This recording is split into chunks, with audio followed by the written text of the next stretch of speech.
Hello बच्चों, let's see the question and here the question says that choose the correct statement. So यहाँ पे 4 statements है, out of that 4 हमें correct वाला statement choose करना है। So let's start.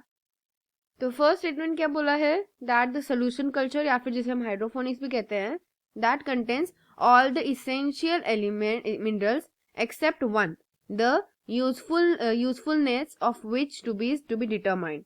तो यहाँ पे क्या बोला है फर्स्ट स्टेटमेंट में, कि फर्स्ट स्टेटमेंट में कहा गया है कि जो सोल्यूशन कल्चर होता है या फिर जिसे हम हाइड्रोफोनिक्स बोलते हैं, सोल्यूशन कल्चर, इस सोल्यूशन कल्चर में क्या करते हैं हम, ऑब्वियसली सोल्यूशन कल्चर यूज करते हैं प्लांट्स को ग्रो करने के लिए। प्लांट्स को क्या करना है, ग्रो करना है, and that is a soilless culture है, बराबर। सॉइललेस कल्चर यानी कि क्या, इसमें सॉइल नहीं है, सिर्फ सोल्यूशन है। और इस सोल्यूशन में क्या होता है, सोल्यूशन में क्या होता है, सारे इसेंशियल जो मिनरल एलिमेंट्स हैं, सारे इसेंशियल मिनरल एलिमेंट्स, उन सारे इसेंशियल मिनरल एलिमेंट्स का एक मिक्सचर होता है, and that mixture we known as a solution culture. लेकिन इस मिक्सचर में एक और कंटेंट है जो मिसिंग होता है, एक इसेंशियल एलिमेंट मिसिंग है, क्योंकि अभी तक उसका जो यूज है वो क्या है, ये अभी तक डिटरमाइन नहीं हो पाया। So that statement is true statement, correct है ये, करेक्ट वन।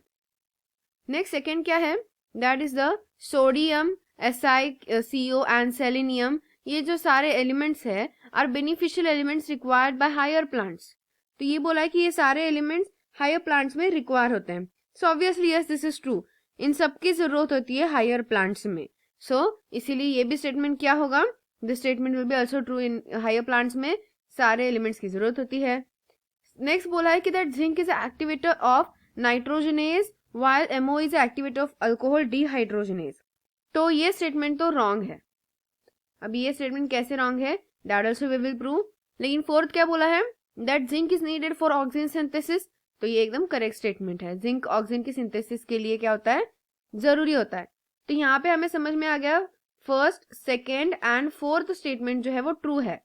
तो अभी थर्ड अनट्रू है, राइट, थर्ड इनकरेक्ट है। तो क्यों इनकरेक्ट है वो भी समझते हैं। तो थर्ड स्टेटमेंट में क्या बोला है कि जिंक जो है वो नाइट्रोजनेज का एक्टिवेटर है, तो ये रॉन्ग होता है। कैसे, तो बेसिकली जिंक यानी कि क्या, Zn2+, राइट। सो ये जो Zn2+ होता है ये एक्टिवेटर है, it is a activator, but ये किसका एक्टिवेटर है, एक्टिवेटर है अल्कोहल डिहाइड्रोजनेज का, डिहाइड्रोजिनेज। एंड जो सेकेंड बोला गया है कि MO दैट इज मोलिब्डेनम, तो ये जो मोलिब्डेनम होता है, molybdenum of nitrogenase, molybdenum activator है किसका, मोलिब्डेनम भी एक एक्टिवेटर है, but that is the activator during the nitrogen metabolism. Nitrogen metabolism के टाइम पे, नाइट्रोजन मेटाबॉलिज्म के टाइम पे एक्टिवेटर की तरह काम करता है। सो नाइट्रोजन मेटाबॉलिज्म या फिर हम नाइट्रोजनेज भी कह सकते हैं। तो यहाँ जिंक और मोलिब्डेनम का फंक्शन क्या किया है, रिप्लेस कर दिया गया है, इधर का उधर कर दिया है, लेकिन एक्चुअल में होना चाहिए इस तरीके से, this will be the correct one.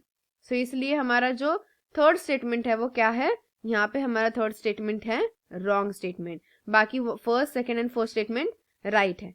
तो यहाँ पे कौन से ऑप्शन में फर्स्ट, सेकेंड और फोर्थ राइट दिए हैं, option number D. So obviously हमारे यहाँ पे आंसर क्या आएगा, D option, that is first, second and fourth. I hope you got the answer very well, thank you and all the best.